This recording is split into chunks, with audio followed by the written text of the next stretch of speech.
துறவி ஒருவர் மக்கள் மத்தியில் மரணம் மட்டுமே உறுதியானது, மற்றவை உறுதி அல்ல என்றார். இதை கேட்ட ஒரு பாய் நெசவாளியின் மகள் அதை மனதில் நன்றாக பதித்து கொண்டாள். அதன் பின் அவளுக்கு மரண பயமே வரவில்லை. ஒரு நாள் அவளது தந்தை, நான் அவசரமாக வெளியூர் செல்கிறேன், நீ இந்த பாய்களை எடுத்துக்கொண்டு பக்கத்து ஊர் செல்வந்தர் வீட்டில் கொடுத்துவிடு என்றார். அவளும் புறப்பட்டாள். செல்லும் வழியில் தன் கிராமத்துக்கு வந்த துறவி கண்மூடி இருப்பதை கண்டாள். அங்கேயே நின்று விட்டாள். அவர் இமை திறந்ததும் முதலில் கண்ணில் பட்டவள் அந்த பெண். நீ யாரம்மா? தெரியாது. எங்கிருந்து வருகிறாய்? தெரியாது. எங்கே போகிறாய்? தெரியாது. இது கூடவா தெரியாது? தெரியும். என்ன தெரியுமா? தெரியாது. இவளது பதில் துறவியின் அருகில் நின்று ஆசிர்வாதம் பெற வந்த கூட்டத்தினரை கோபமடைய செய்தது. ஏ பைத்தியமே, உன் வேலையை பார்த்து கொண்டு போ. இந்த மகானையா அவமானப்படுத்தும் வகையில் பேசுகிறாய் என்று கத்தினர்.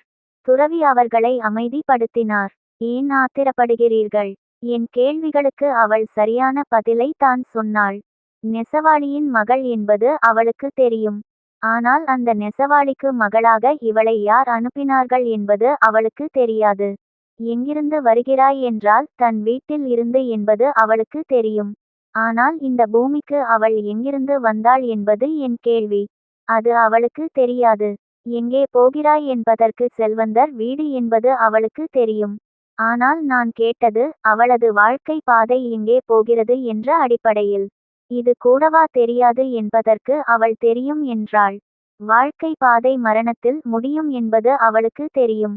அதையே அப்படி சொன்னாள். கடைசியாக தெரியாது என்றாள். அந்த மரணம் எப்போது எங்கே எப்படி வரும் என தெரியாது என்றாள். இப்போது சொல்லுங்கள், அவள் எந்த அளவுக்கு வாழ்வை புரிந்து வைத்து கொண்டிருக்கிறாள் என்று.